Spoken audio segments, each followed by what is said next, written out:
ওম স্বস্তি ফিল্মসের নতুন টেলিফিল্ম ভাঙন মুক্তি পাবে খুব শীঘ্রই। 5 এপ্রিল শ্রী দাস পরিচালিত বাংলা টেলিফিল্ম ভাঙনের শুটিং হলো। ওম স্বস্তি ফিল্মস প্রযোজিত এবং শিখা দাস নিবেদিত।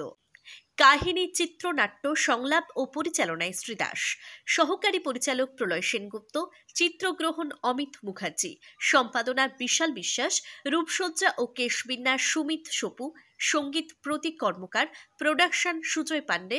অভিনয়ে ছিলেন মানিক সিংহ, প্রিয়াঙ্কু দে, নবাগতা মৌ, রূপা নন্দী, চন্দন দিন্দা, তুহিন পাত্র, উষা ও মাধব।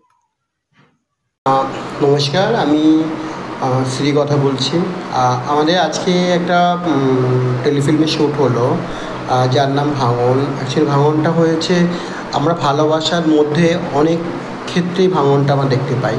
তো সেই ভাঙনটা এখানে আমরা যেটা দেখিয়েছি সেটা হয়েছে একটা হাজব্যান্ড ওয়াইফের মধ্যে দীর্ঘদিনের ভালোবাসা, দীর্ঘদিনের সংসার, হঠাৎ করে তাদের বাচ্চা না হওয়ার পর জন্য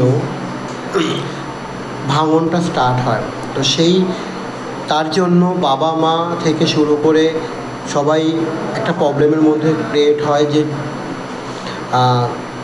তার স্বামী, মেয়েটির স্বামী, সে হঠাৎ করে ডিপ্রেশনে চলে যায়, যেহেতু তার ওয়াইফ তাকে ছেড়ে চলে যায়, তার ছেলে মেয়ে হচ্ছে না বলে। আর তার পরপর তার বাবা মারা যায়।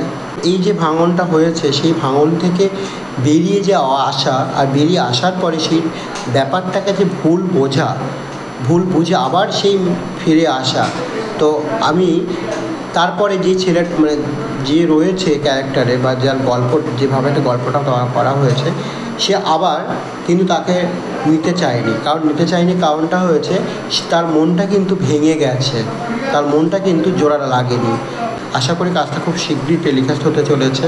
আর আমার যেহেতু ম্যাক্সিমাম কাজই আমি টেলিভিশনের পর্দায় মুক্তি করার চেষ্টা করি, তো এটাও টেলিভিশনের পর্দাতেই মুক্তি পাবে।